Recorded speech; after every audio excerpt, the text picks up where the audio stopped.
Good to have everyone with us tonight, and those who are viewing online, we appreciate that. We're in Acts chapter 12 tonight, and we're going to be beginning with verse 13. But when we look back, we want to just kind of go back just a second to review what we've looked at. Herod, he killed James, cut off his head, and then because he saw that pleased the Jews, and he definitely wanted to please them. There's a long history behind that.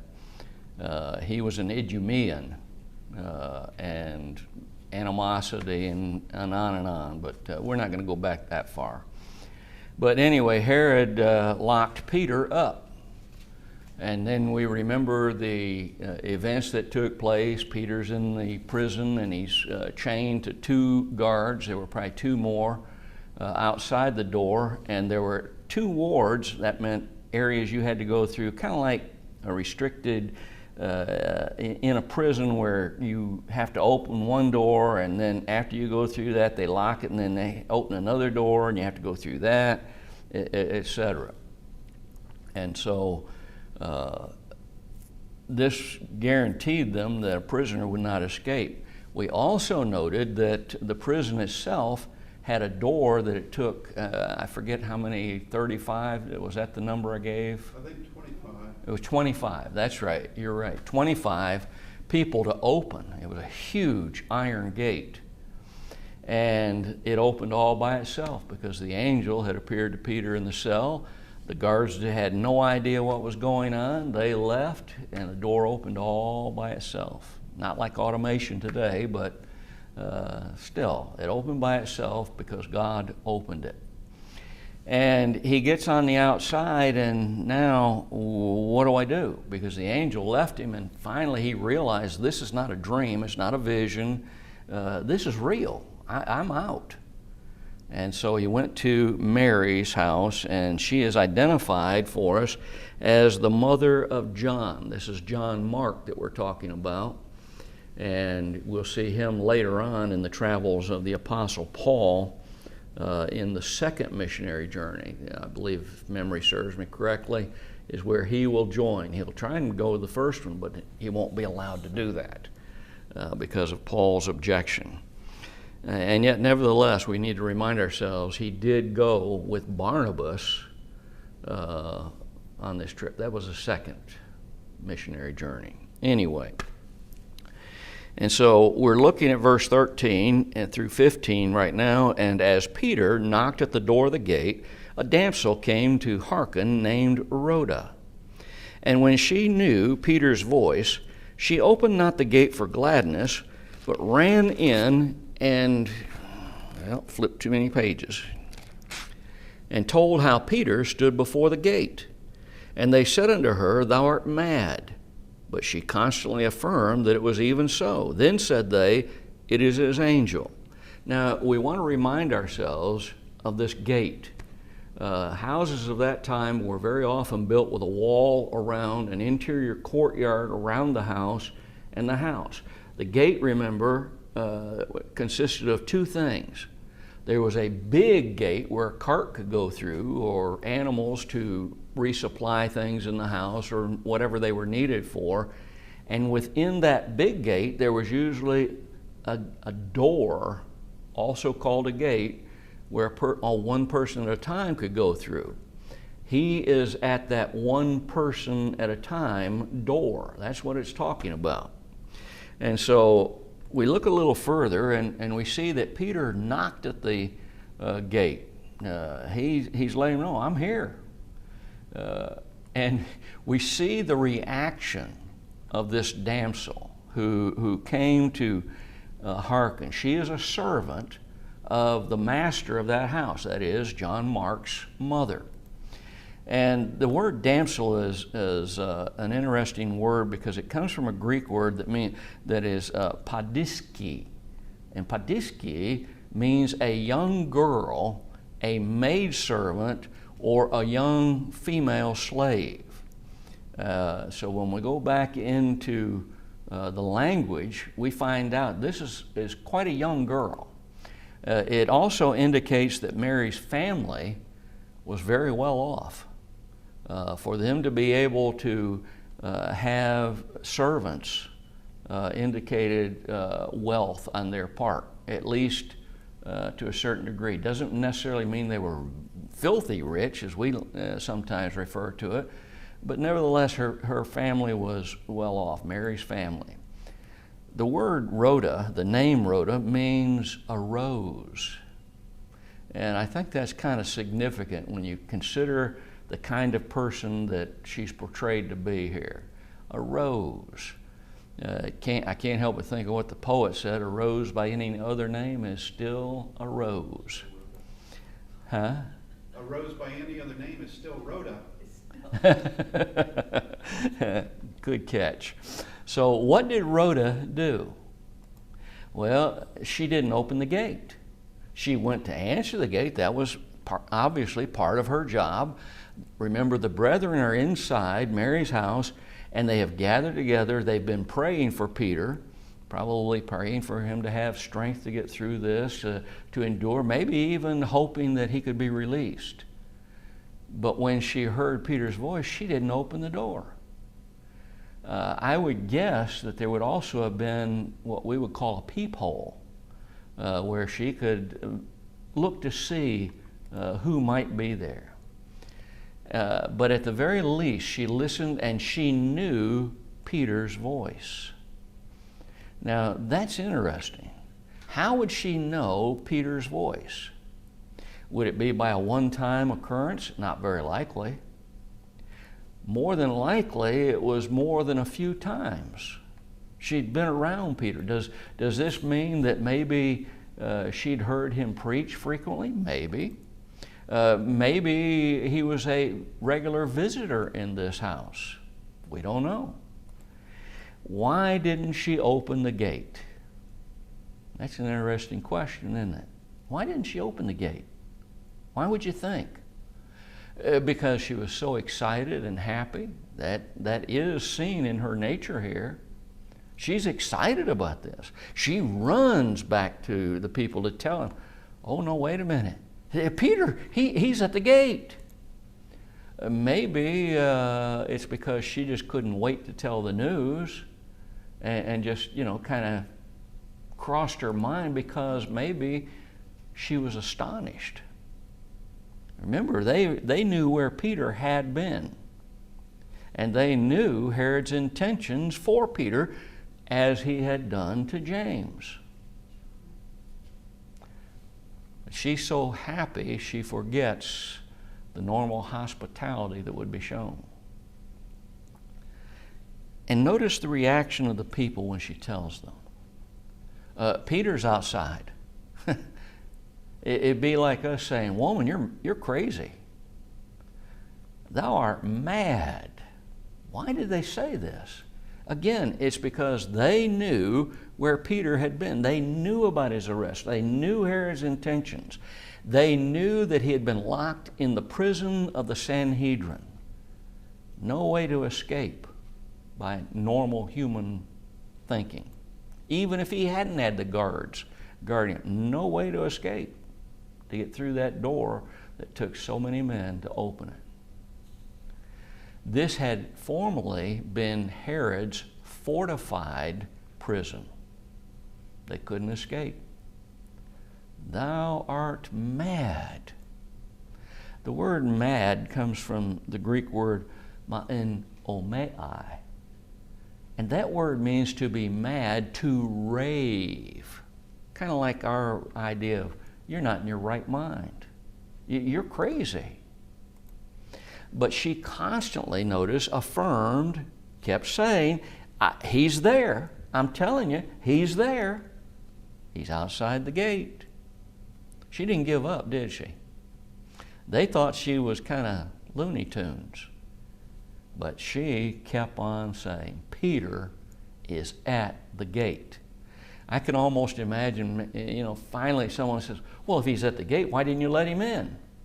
As a put down to say, well, if he's at the gate and you didn't let him in, he's not really there. Then they finally said, well, It's not Peter, it's his angel. The Jews superstitiously believed that each person had an angel, which could assume the form of the person that they were the angel to. Kind of silly, but that's what they believed. Probably it's the same idea where modern people have gotten the superstitious idea of guardian angels. There's no such thing in the Scriptures. There's no hint of it, nothing whatsoever to indicate guardian angels in God's Word. Consider something. The word guardian, in Webster's 1828 dictionary, remember, this was the first dictionary Webster put out. It was also basically based on the meaning of the Greek words in the New Testament. And that's why I encourage people to get it. And you'll often find biblical passages listed as examples of how the word was used. He said a guardian was a protective performing the office of a protector. Webster's Seventh Collegiate Dictionary, one of the definitions lists it as one that guards. A protector. And again, maybe that's where the modern day idea comes from by some, that it's a guardian angel. But there's no such thing. Is the innocent baby protected when its mother murders it in the womb? If it has a protecting angel, why wasn't it protected from that horrendous act? Was that baby protected from the doctor who murdered that baby? Or the woman guilty of that murder? Was she protected from the guilt that almost always follows later in life because of what they've done? Now, that's one of the things that the abortionist, they don't want people to know. But scientific evidence shows that in the psychology departments, that generally speaking, later on in life, they regret. They have regrets and they have feelings of guilt because they took that life.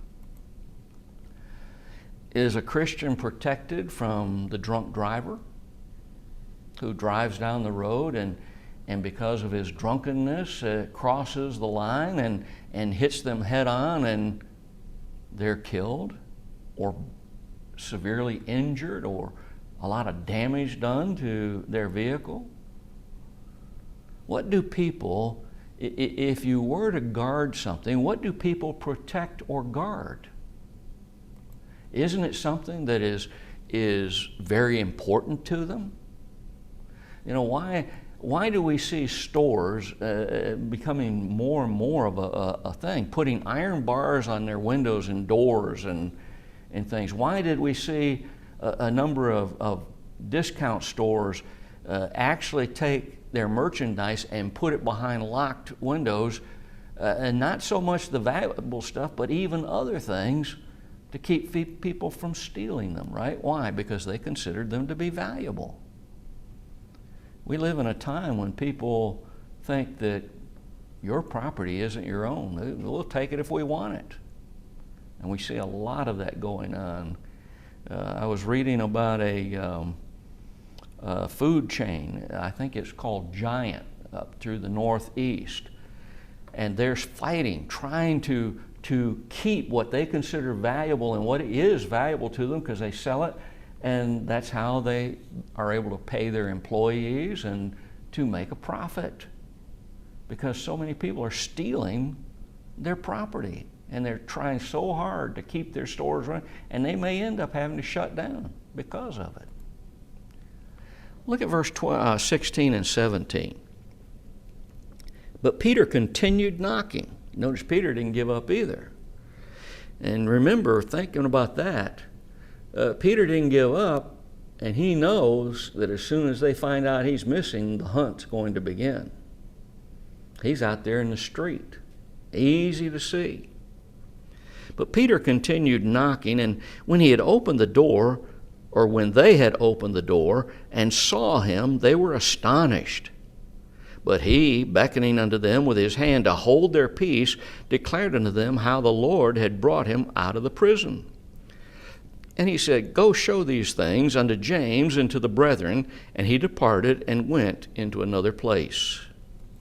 So Peter continues to knock. He doesn't give up. And consider something. Here's a metal door, or at the very least, the insert door was wood. And have you ever noticed how in the middle of the night sound seems to carry? Remember, Herod, if they by this time know that he's not in the prison anymore, the search is on. And sound carries. He'd be calling attention to himself. Finally, they open the door. And when they see him, we can only imagine the surprise, the mixture of emotion, surprise and joy and astonishment. Here's Peter. We know where he was. We've been praying for him. Why might Peter signal them to hold their peace? In other words, be quiet. Why might he do that? Well, for the same reason that we mentioned knocking on a door. The sound carries. In their excitement, when people get excited and with surprise or joy or astonishment, what's one of the things that many times happens? Their voices get higher. And they're all talking at the same time. Peter, oh, it's so good to see you. Oh, wow, how'd you get out? Blah, blah, blah, blah. On and on. He says, hold your peace. Don't draw attention to us. Could it be that outpouring of joy would have brought that attention? Sure. Maybe some neighbor who was an anti-Christian would hear that and decide to investigate. Ooh, here's a group of Christians. They're being persecuted. You know, we can get some favor if we turn them in. Maybe Herod will show us some kind of favor. It's not known that he departed and went to another place, whether it was to avoid arrest. Why didn't he just stay with them? Was it a place that he had frequented so much that would be one of the first places that Herod would look? You know, the police are smart. A lot of people think they're dumb and stupid, but they're not. Police are smart. If somebody commits a crime and they know who it is, what do? They establish stakeouts, don't they? And where do they establish the stakeouts? Oh, the places where this person was known to inhabit or go to frequent. If he's not safe there, why would he go somewhere else? And that seems to be the case. And notice he had two messages for them. He told them what God did. It's interesting to me that he used the word Lord. Kurios is the Greek word. It can indeed signify the Godhead, but it also can signify the Lord, Jesus Christ, the Son of God. So he tells them what had happened. And the second thing he told them was, go tell James. Now, this is not the James who was killed. That was already done. This is James, the Lord's brother, who appears to be a leader in the church in Jerusalem. Notice that. Here's what I want you to do. I got to get out of here. I got to leave. But you go tell them what God has done, and you tell James in particular, a leader in the church of Jerusalem. Now, Peter knew that secrecy was important. And in this particular point of time, even though there had been some backing off of some of the persecution. It was still pretty evident. And so he knows that secrecy is important. The word beckoning is interesting. It's the Greek word kataseo. And kataseo means to sway downward. So it's actually showing us the action of his hands. Keep it down. We do that today, don't we? Sometimes an audience is rather loud, and maybe at the beginning of services, I've seen this happen a few times, where the man's getting ready to start the services, and the crowd's enjoying the fellowship they have with each other and talking, and it's gotten kind of loud, and when they see him up there, then what? They quiet down. So it's to make a signal by a downward swaying. That's what Strong tells us. Thayer tells us, gives us a little bit better idea. It's to shake down, to throw down. So the word has these variations of meaning that help us to make sure we understand what it's saying. And again, we ask the question, who was this James? And we know that it's impossible to be the Apostle James. Herod had killed him. So this is the brother of Jesus, the author or the man chosen by the Holy Spirit to write his words. In other words, James be the one who listens to the word and writes it down, like a stenographer today. I believe the evidence indicates this is the half-brother of Jesus, a well-known leader in the Jerusalem church, the writer of the epistle, James. There are some, and the number is not a lot, who believe that he was an elder at this time in the church of Jerusalem, but there is no evidence in the scriptures to indicate that, other than the fact that he was apparently a leader in Jerusalem of the church. But if it were the case, then the term brethren would probably indicate the other elders as the ones who were to be notified of what God did for Peter, and James was the point contact, so to speak, to relay that information to the others. Then we're told that he departed and he went to another place. This appears to be an indication that he may not have even entered into the gate, or if he did, just inside and then tell them the information he wanted them to hear. At the very least, it indicates that he immediately, as soon as he told them to do these things, then when he finished speaking, he left. And notice that he went to that other place. We've already talked about this somewhat, but the text doesn't say where he went. Did he leave Jerusalem? Did he hide somewhere else in Jerusalem? Or did he go to a city near? We just don't know.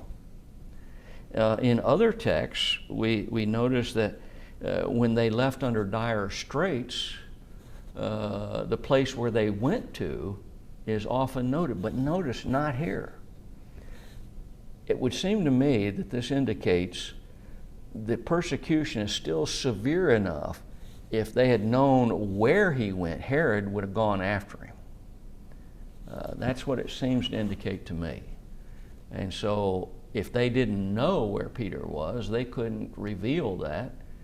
And a Christian can't lie. So if they had known where he was, they would have been under obligation to tell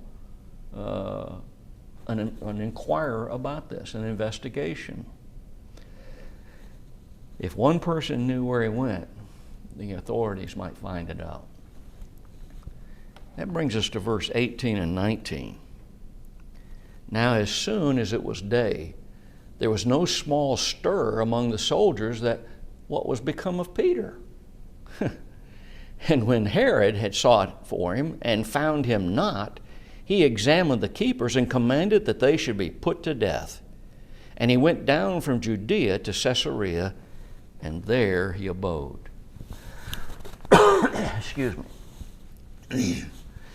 Now notice, as soon as it was day, apparently as long as the nighttime existed, the guards didn't go to check.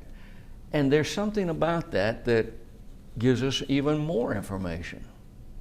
But notice that it says there is no small stir among the soldiers. They would have gotten excited and dread would have filled their hearts because they knew that under Roman law, if you let a prisoner escape, then you had to suffer whatever punishment he would have gotten if he had continued to be a prisoner.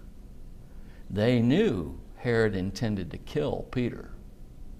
So they had an idea about what's probably going to happen to them. But when did the angel release Peter? You see, we're not told exactly, but in this verse, we have the answer. As soon as it was day, those soldiers were replaced every 4 hours. Remember, he was put under 16 guards, 4 quaternions of soldiers. That's 4 times 4 equals 16. So when did the angel release Peter? It had to be during the last watch of the night. Otherwise, when a fresh set of guards came to replace the guards who were chained to him at the door of the cell where he was, they would have known during the night that he had escaped. So it had to be the last watch of the night. Well, why choose that time? You ever thought about that? Why choose that particular time? Well, a fresh set of guards wouldn't have come to let him know. And so they wouldn't have known until the guard changed that he'd been released. But there's another interesting fact about that time of the night. Relaying my past experience of military action, it is during those very early hours of the morning that if you want to launch a surprise attack, that's the time to do it. Why? Because these guards would have been fighting sleep, even if they'd been replaced on the regular 4-hour basis and the other guards had tried to sleep during that time. The senses tend to be a little less intense. You don't notice things as quickly. And so that is the time of day when, if you're going to do something in that kind of a nature, you attack. So it's probably a combination of those two things. And Peter's absence caused them to be confused and agitated. They knew that something special had happened. They knew 25 people hadn't opened that door. Can you imagine the door of that prison, unless it was extremely well agitated or lubricated? By opening it, it's going to make these horrible noises that are going to be heard throughout the prison. They knew no prisoner could normally escape this prison. No prisoner could normally escape being chained to 2 men, 2 soldiers, much less this place that Herod had used as a fortified prison, and now the Sanhedrin used it. And they also knew the law for allowing a prisoner to escape. This would also play into their agitation as the text describes it. According to Justin's code, Roman law code, in the 9th chapter, the 4th paragraph and the 4th sentence, a guard who allowed a prisoner to escape, and I'm quoting exactly, would suffer the same fatal penalty that awaited the prisoner. That involves any penalty. If it was just going to be what we might call a caning, then he suffered that caning. And remember, those beatings that they took with either a cane or a cat o' nine tails, as we would call it, most of the time that person now is going to be maimed for life, if not dying under that abuse. So when Herod sought for him, notice he couldn't be found. Well, what did Herod do? He obviously sent somebody from the court to go to the prison and deliver Peter. Bring him to me. But he can't find Peter. The search was made. No Peter. Obviously, this probably spread through the city looking for Peter. Now, Herod had two choices. At this point in time, he had two choices. He could publicly recognize the evidence and thus realize it's a miracle. He would have had to admit that a miracle had taken place. And remember, a miracle similar to what happened to Peter here had already happened with all of the apostles. They had formerly been arrested and miraculously released from the prison. And remember what they were told to do? Go to the court of the temple and keep on teaching. So he should have admitted, he should have seen the evidence, known exactly what it meant, and realize a miracle, admit that a miracle had taken place. And possibly even cause him to recognize that Jesus was indeed the Messiah whom these men, Peter in particular here, preached about and proclaimed. The second choice that he had was to follow Roman law. And under Roman law, this required the execution of those who were guards at the time the prisoner escaped. 16 men had to lose their life because they allowed, as Romans thought of it, they had no choice in the matter, but as Romans thought about it, they had allowed their prisoner to escape, there to die. Oh, but wait a minute. Maybe it was far more than those 16 men.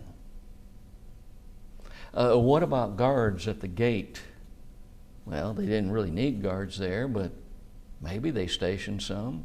If they did, and the door opened of its own, they still escaped, didn't they? Even though he knew that those guards were innocent. You say, Bob, how do you know that? Well, look at the evidence. The evidence is so overwhelming that a miracle had taken place. He had had previous knowledge of such a thing happening with the Sanhedrin before. He had to have known. The only way he could get out of this prison would have been somebody tearing down the door, but the door was still there. It's just open. Nobody could escape. The coward that he was, and I don't hesitate to call him a coward. The coward that he was, he placated the Jews by saying, no, he somehow escaped. And you can see, I punished those who allowed him to escape. They had to have had something to do with it in this prison. Instead of admitting the coward that he was, he had the guards executed according to Roman law, which was a clear declaration to the Jews. I didn't let him escape. I had nothing to do with this, but somebody helped him escape. And I'm not going to admit that it's a miracle. He executed the guards. Why did he execute the guards? There's something else about Herod that this indicates. The law of the Romans was only part of it. He also had the right to show mercy. But that wasn't like the Herods. It wasn't like his father. It wasn't like his grandfather. These were extremely evil men. They showed no mercy. They murdered thousands of people. What if the guards repeated their story to the public?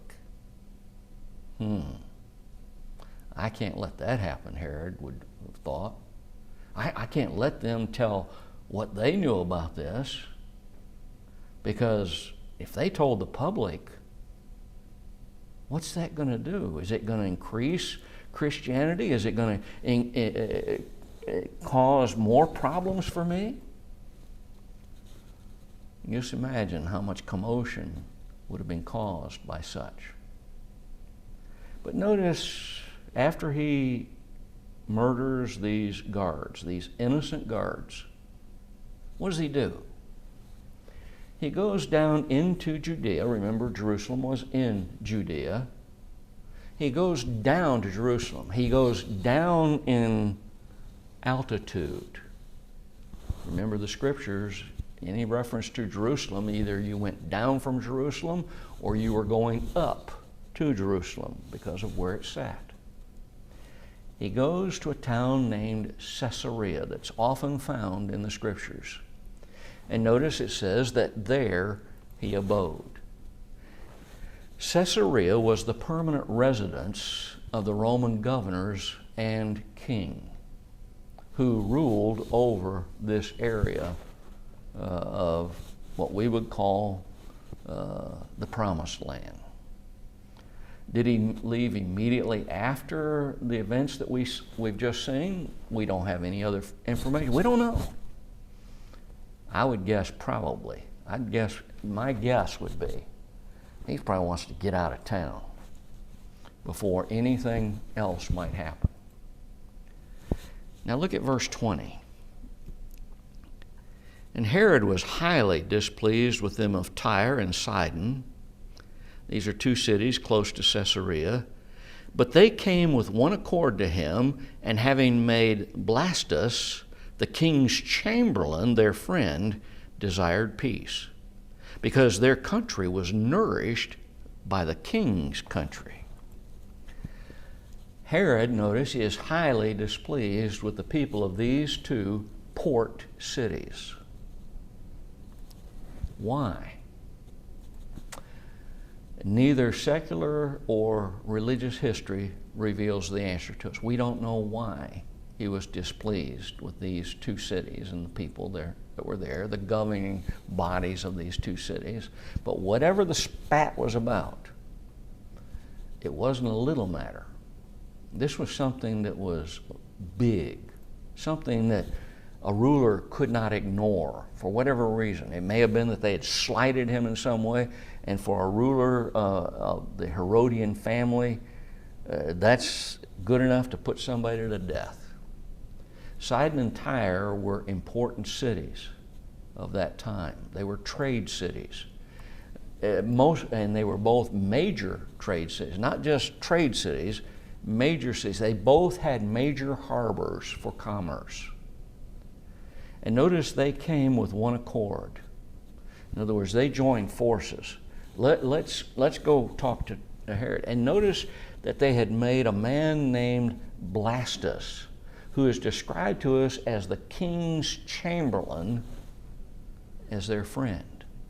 And so they're going to use him to be their go-between for Herod. That's the idea. Blastus, who was he? The text says he was the king's chamberlain. Well, what does that mean? What was his function? Some believe that means that he was the king's treasurer. That would have been an extremely important position. Others, and I include myself in this group, believe that he was the overseer who oversaw the king's bedroom, his harem. Either position, though, would have made this man a position of great trust.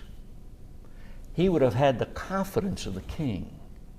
He would have known things that others would not have known. He would have had the king's ear. And they want to use him as their mediator. So why did they want to have peace with Herod? Well, the text tells us because he nourished them He provided things for them.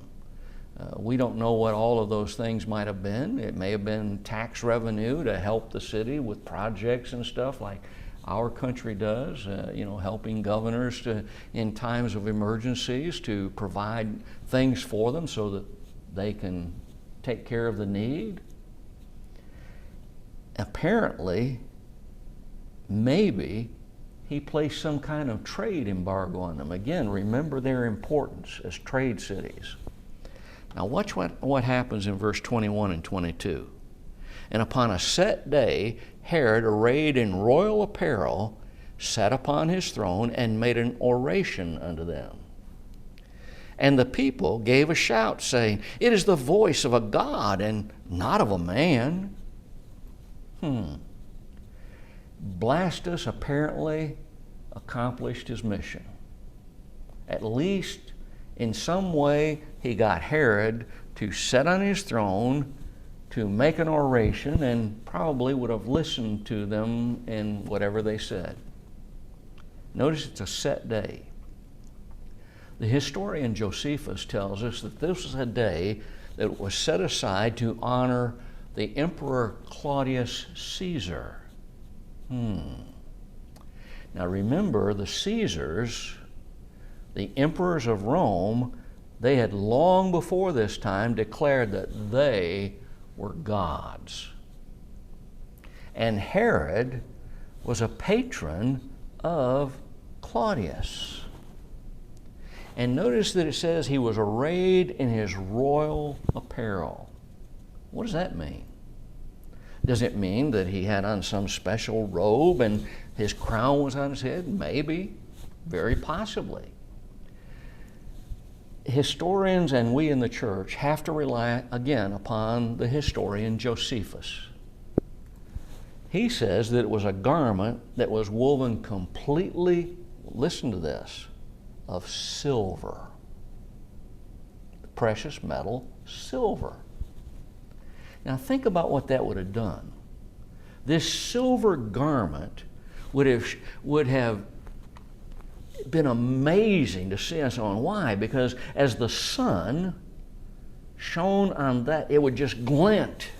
It would make it look like almost an aurora around this king or any person who was wearing it. Here in the early light of dawn, as he sits before these people on his throne, giving them an oration, a speech, he would maybe appear like, in a sense, not just a very lower sense, but remember Jesus on what we call the Mount of Transfiguration?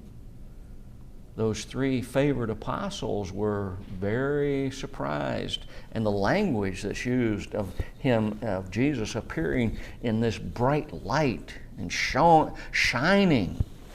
Well, here's Herod in a silver, hand-woven silver garment, robe, and the sun is shining on it. It would have had a blinding effect.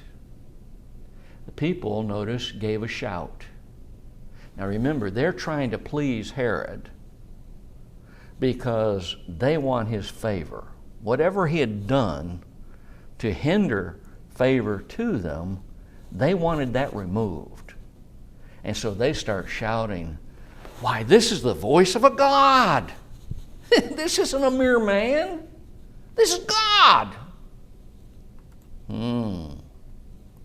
Their original shout shows a continuous action according to the Greek. It's somewhat like a chant. He's a God. This is a God. This is a God. This is a God. No, he's not. You're trying to gain his favor with flattery. An humble man would have followed the same example that Paul did at Lystra. You remember they tried to claim he was a god, one of the Roman pantheon. And he said, No, I'm not a god. Herod wasn't like that. Josephus says that the king did neither rebuke them nor reject their impious flattery. And that's going to bring us to verse 23. Do you want me to go ahead and finish it? It's up to you. All right, let's finish it. Verse 23, and immediately the angel of the Lord smote him, because he gave not God the glory, and he was eaten of worms and gave up the ghost. He died. Notice, why did the angel instantly, immediately strike Herod? Well, it's because he didn't give God the glory. That's pretty easy, isn't it, to understand? He didn't give God the glory. He accepted, according to Josephus, their praise, accepted, acknowledged that, oh yeah, I'm a god. Yeah, go ahead and call me a god. I'm a god. He didn't give God credit for his talents, his abilities. Instead, he basically said, I'm a god. Go ahead. Oh, this is so wonderful. Look how they're praising me. This was praise that only God should receive. Man never has the right to look at anything or any person and call it a god. Hinduism, Islam actually serves some gods, Catholicism, all of these groups have pretend gods. Look at Isaiah 40, 22 and 23. He that sitteth upon the circle of the earth, and the inhabitants thereof are as grasshoppers. Look at the description of us human beings. Not very flattering, is it? That stretcheth out the heavens as a curtain, and spreadeth them out as a tent to dwell in, that bringeth the princes to nothing. He maketh the judges of the earth as vanity. In Isaiah 42 and verse 8, I am the Lord, that is my name, and my glory will I not give to another, neither my praise to graven images. No angel could claim to be God. No angel could usurp the glory. Satan tried that, didn't he? And he found out real quick what happens. And certainly we human beings, us grasshoppers, well, we don't have the right to do that either. And the text says he was eaten of worms and gave up the ghost. Did he die immediately? No. Josephus, again, gives us an insight. According to Josephus, Herod endured terrible pain for 5 days before he died. Imagine, you're being eaten up. Ugly sight, isn't it? From the inside out. Herod tried to destroy Christianity. But worst of all, he tried to take the honor that did not belong to him, but belongs only to God. And so God destroyed Herod, eaten of worms. Reese gives us a little bit of insight. He said, according to the classical Greek lexicons, under the word scolex, worms, these intestinal worms are similar in size and appearance to what we call earthworms. Consider how the Bible describes eternal hell, where their worm dieth not, Mark 9, 44, 46, and 48. But the Word of God grew and multiplied. That's where we're going to pick up next week. We've seen a man who is so intense on gaining applause, so cruel that he would not show mercy to those that he knew were innocent. And we see what God did when he allowed them to call him God and accepted it, encouraged it. Next week we'll come back and we'll go from there.